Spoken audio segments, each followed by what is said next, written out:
Hello friends, હું આજે બનાવું છું વડાપાવ.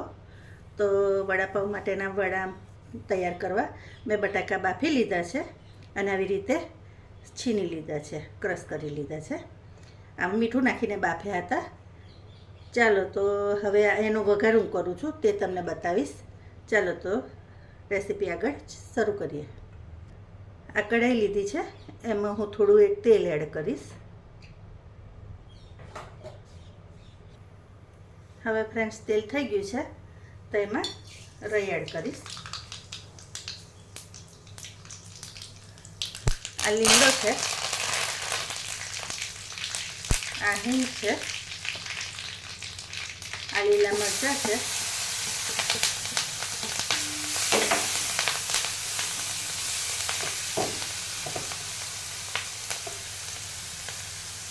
અને થોડા તલ છે. આ તલ લવિંગ મરીનો પાવડર છે જે હું ઘરે બનાવું છું. આમ બટાકા વડાનો મસાલો છે જે હું થોડોક એડ કરીશ.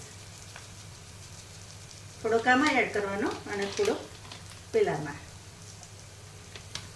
એમાં થોડી હળદર, થોડું મરચું અને જીરું ધાણા જીરું છે એ એડ કરીશ.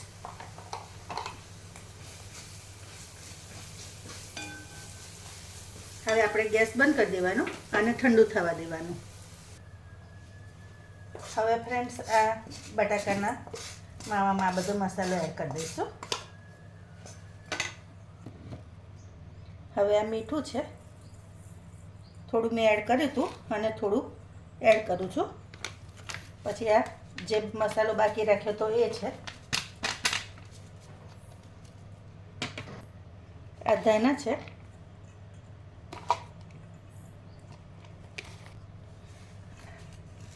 હવે ફ્રેન્ડ્સ તમારે ખાંડ નાખવી હોય તો તમે એડ કરી શકો, પણ હું ખાંડ નથી એડ કરતી. આમાં થોડી ખટાશ પછી હું નાખું છું થોડી વાર.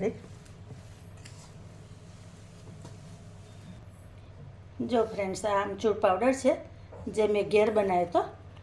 તમે જોઈ શકો છો કેટલો ઉજળો છે. હું એની રેસીપી ફરી એનો વિડીયો બનાવીને મૂકીશ. તમે ઘરે આ ચોક્કસથી બનાવજો, બહારથી લાવવાની જરૂર નહીં પડે. એ હું 1 ચમચી જેટલો એડ કરું છું. હવે મસાલો આપણો રેડી છે. હવે એના ગોળા વાળી લઈશું. જો ફ્રેન્ડ્સ, આટલી સાઈડના બધા ગોળા કરી લઈશું.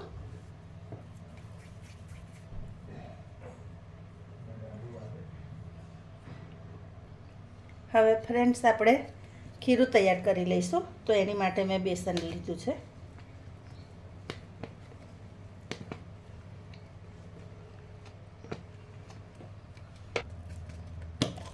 એમાં થોડી હિંગ નાખીશ.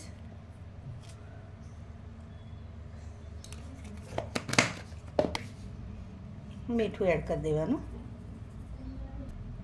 હવે થોડું થોડું પાણી નાખી અને આપણે લોટ બાંધતું જવાનું.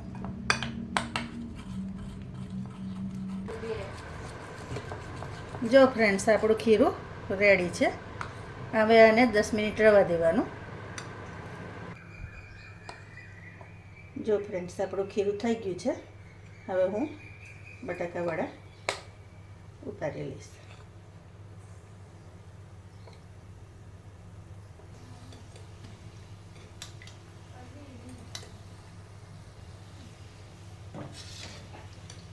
જો ફ્રેન્ડ્સ, આપણા બટાકા વડા તમે જોઈ શકો છો કેટલા સરસ થયા છે. હું હવે બીજા પણ તળી લઉં.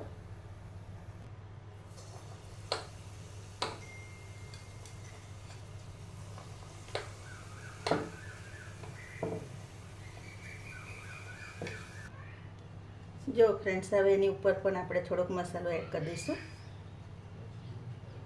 તૈયાર છે આપણા વડાપાવ. તો તમને મારી રેસીપી કેવી લાગી એ ચોક્કસથી કહેજો. તમે જોઈ શકો છો. જો